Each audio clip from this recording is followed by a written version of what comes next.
Assalamualaikum warahmatullahi wabarakatuh. Baiklah, kali ini saya akan membahas nasi ukuran penyebaran data, yaitu simpangan rata-rata, ragam, dan simpangan baku untuk data tunggal. Ya, misalnya ada contoh seperti ini ada 8 data, ya. Kita diminta untuk mencari simpangan rata-rata, ragam, dan simpangan bakunya. Bagaimana cara menyelesaikannya? Yang pertama, untuk mencari simpangan rata-rata, ragam, dan simpangan baku, yang pertama harus kita cari adalah rata-rata atau meannya dari data tersebut, ya.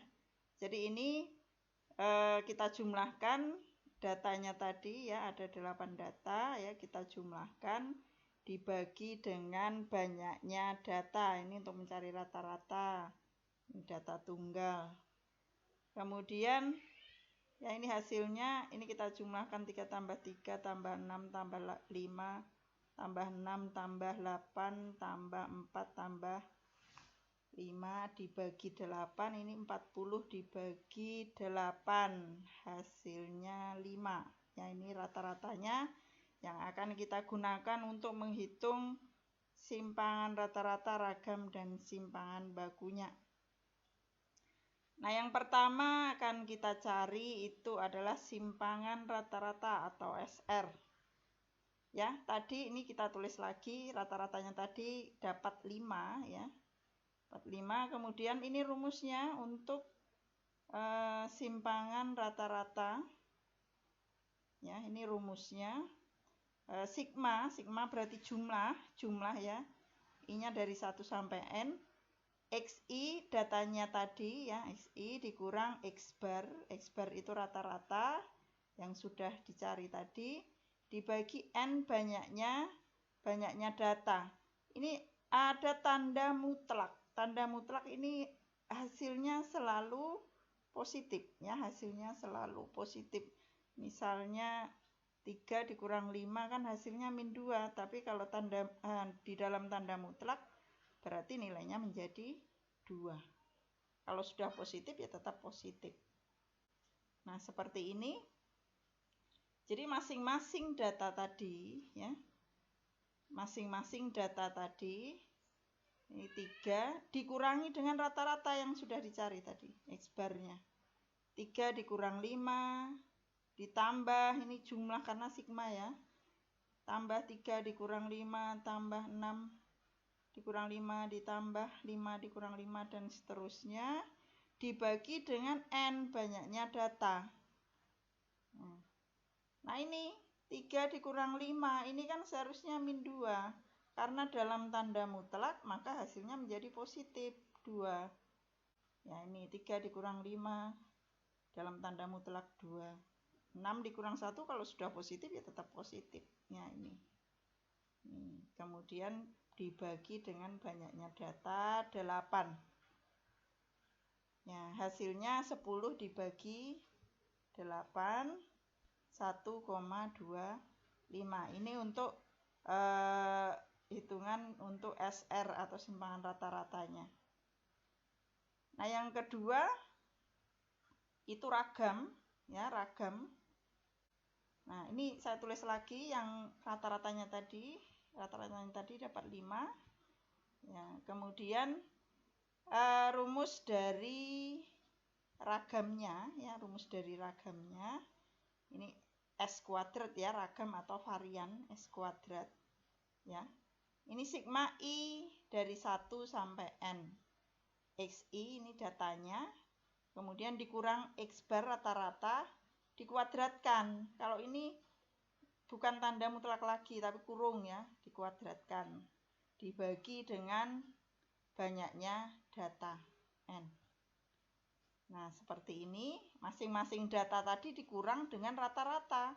Ini pengurangnya sama semua 5, karena ini pengurangnya adalah rata-rata.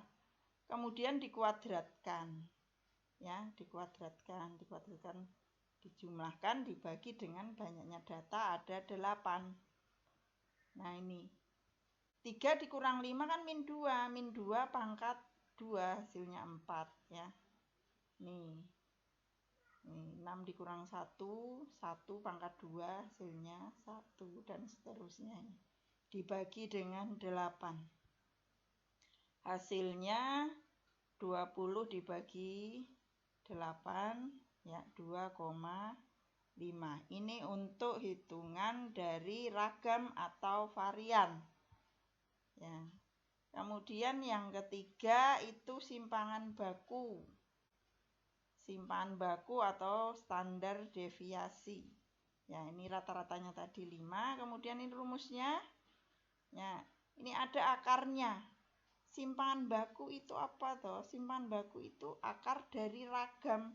Makanya di dalam akar ini sama, ya. Ini sama dengan rumus ragam. Bedanya ini ada akarnya. Di dalamnya ini adalah rumus ragam. Makanya simpangan baku itu adalah akar dari ragam, ya. Ini sebenarnya bisa langsung dari hasil akhir ragam tadi kalian akarkan, ya, kalian akarkan langsung. Tapi misalnya ragamnya misalnya belum dicari, ya. Bagaimana cara mencari simpangan bakunya?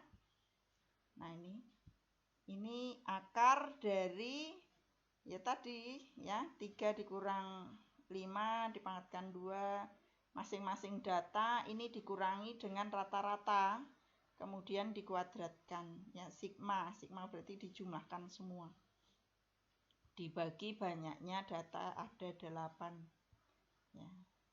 Kemudian ini akar dari 4 tambah 4 ini dari 3 dikurang 5 itu min 2 pangkat 2 4, ya, dan seterusnya diakarkan dibagi 8. Nah, hasilnya ini yang di dalam akar tadi kan ini ragam. Ya, ini ragamnya tadi. Nah, ini diakarkan. Hasilnya akar 2,5. Jadi bisa langsung, misalnya kalian sudah mencari ragamnya, bisa langsung diakarkan dari hasil akhir, ya. Tapi ini misalnya kita belum mencari ragamnya, jadi menghitungnya seperti itu, ya. Ini hasil akhirnya akar 2,5. Bisa juga dengan merasionalkan penyebutnya, karena ini bentuk akar, ya. Kita rasionalkan bagaimana caranya. Nah, seperti ini. Nah, ini akar 20/8 kita sederhanakan dulu. Akar 5/2. Nah, ini merasionalkannya kita lihat penyebutnya. Penyebutnya ada akar 2. Ya, jadi pengalinya akar 2 per akar 2. Akar 5 kali akar 2 akar 10. Akar 2 kali akar 2 2. Ya, jadi hasilnya 1/2 akar 10. Ya, ini jadi kalau dirasionalkan ini jawabannya setengah akar 10 atau 1/2 akar 10. Ini juga jawaban, ya, kalau tidak dirasionalkan, ya. Nah, demikian penjelasan dari saya. Terima kasih. Assalamualaikum warahmatullahi wabarakatuh.